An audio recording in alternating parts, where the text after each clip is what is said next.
PTPTN லோனை நீங்கள் கட்டாம விட்டா என்னென்ன ப்ராப்ளம் நீங்கள் ஃபேஸ் பண்ணுவீங்கன்றத இந்த வீடியோவை ஸ்க்ரோல் பண்ணாமல் ஃபர்ஸ்ட்லேருந்து லாஸ்ட் வரைக்கும் பாருங்கள்.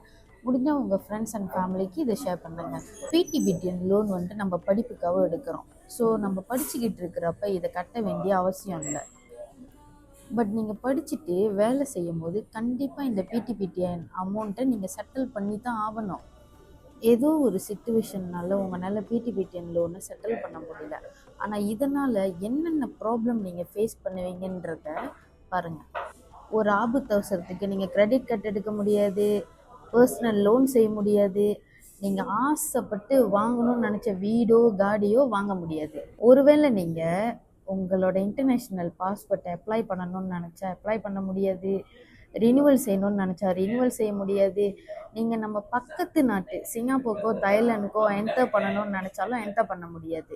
இது எல்லாத்துக்குமே ஒரு சொல்யூஷன் இருக்குது. உங்கள் பக்கத்தில் இருக்கிற பிடிபிடிஎன் ஆஃபீஸ்க்கு போய் ரீஸ்கெடியூ ஓ ரீஸ்ட்ரக்சர் இது ரெண்டும் நீங்கள் செஞ்சாலே உங்கள் ப்ராப்ளம்க்கு ஒரு சொல்யூஷன் பார்க்கலாம். இப்போ தான் ஃபர்ஸ்ட் டைம் என்னோட ப்ரொஃபைல் நீங்கள் பார்க்குறீங்கன்னா இந்த வீடியோ சேவ் பண்ணி வச்சுக்கோங்க. உங்கள் ஃப்ரெண்ட்ஸ் அண்ட் ஃபேமிலிக்கு இதை ஷேர் பண்ணுங்கள். என்னை ஃபாலோ பண்ணாதவங்க ஃபாலோ பண்ணிக்கோங்க. ப்ராப்பர்ட்டி சம்மந்தப்பட்ட டிப்ஸ் இன்ஃபோ நம்ம அக்கௌண்ட்டில் போஸ்ட் பண்ணுவோம்.